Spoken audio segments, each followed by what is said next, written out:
എങ്ങനെയുണ്ട് ഇപ്പൊ മുട്ടുവേദന? കുഴപ്പമില്ല. ഷെഫിക്കിന് നല്ല കോംപ്ലക്സ് ഉണ്ടല്ലേ?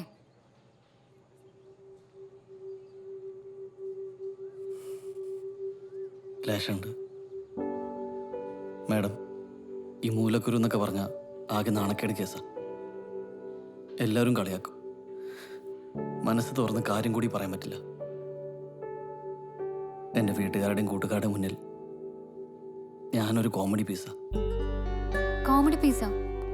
എന്നിട്ട് എനിക്കങ്ങനെ കണ്ടിട്ട് ചിരിയൊന്നും വരുന്നില്ലല്ലോ. എടോ, തൻ്റെ വീട്ടിൽ ആർക്കെങ്കിലും ഷുഗറോ പ്രഷറോ അങ്ങനെ എന്തെങ്കിലും ഉണ്ടോ? ഉപ്പാക്കുണ്ട്. ആ, ഈ പ്രഷറും ഷുഗറും ഒക്കെ ഇൻക്യൂറബിൾ ആണ്. എന്നാലും അതൊന്നും തുറന്നു പറയാൻ ആർക്കും മടിയില്ല.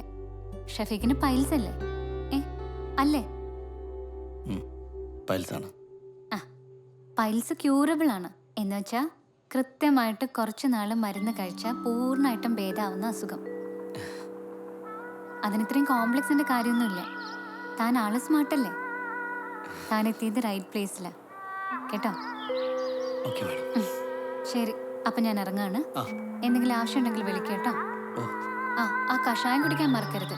ശരി മാഡം. ശരി മാഡം.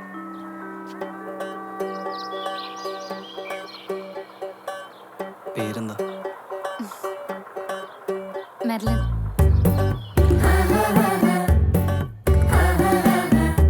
Okay madam.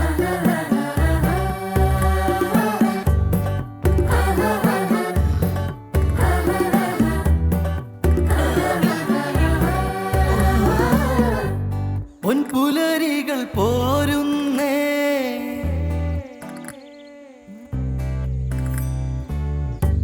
പൊൻപുലരികൾ പോരുന്നേ, പുഞ്ചിരിയായി വെയിൽ നാളം. ഹലോ, മണിയൊക്കെ കിട്ടിക്കോളും. എനിക്ക് പെണ്ണ് കാണേണ്ട. ആദ്യം പെണ്ണ് കട്ടിച്ചതാ. ഞാൻ തിരിച്ചു വിളിക്കാം. എവിടെ പോണേ? ഞാൻ ഷെഫീക്കിന് കുറച്ച് ഓറഞ്ച് മേടിച്ചോണ്ട് കേട്ടെ. എടാ, ഈ ഹോസ്പിറ്റലിൽ കിടക്കുന്ന ഓറഞ്ച് ആപ്പിൾ മേടിച്ചു കൊടുക്കണമെന്ന് പറയുന്നതൊക്കെ പാവപ്പെട്ടവന്റെ ചിന്താഗതിയാ. പണക്കാർ ഒരിക്കലും അങ്ങനെ ചിന്തിക്കില്ല. അതെന്താ? പറയാം. ഇപ്പോ അംബാനിയുടെ മോള് പ്രസവത്തിന് വേണ്ടി ഹോസ്പിറ്റലിൽ അഡ്മിറ്റ് ആയിട്ടുണ്ട്. ടാറ്റാവും ബിർലാവും കാണാൻ പോകുന്നുണ്ട്. അപ്പൊ ടാറ്റ ബിർല എടുത്ത് പറയുമ്പോ, വാലിയെ നമുക്ക് 1/2 കിലോ ഓറഞ്ച് മേടിച്ചു കൊണ്ട് പോവാമെന്ന് അങ്ങനെ പറയുമോ? ഇല്ലല്ലോ. ഒരിക്കലും പണക്കാർ അങ്ങനെ ചിന്തിക്കില്ല. This is rang. கொஞ்சம் லாஜிக்கலா திங்க் பண்ணு ரமேஷா. வாடா.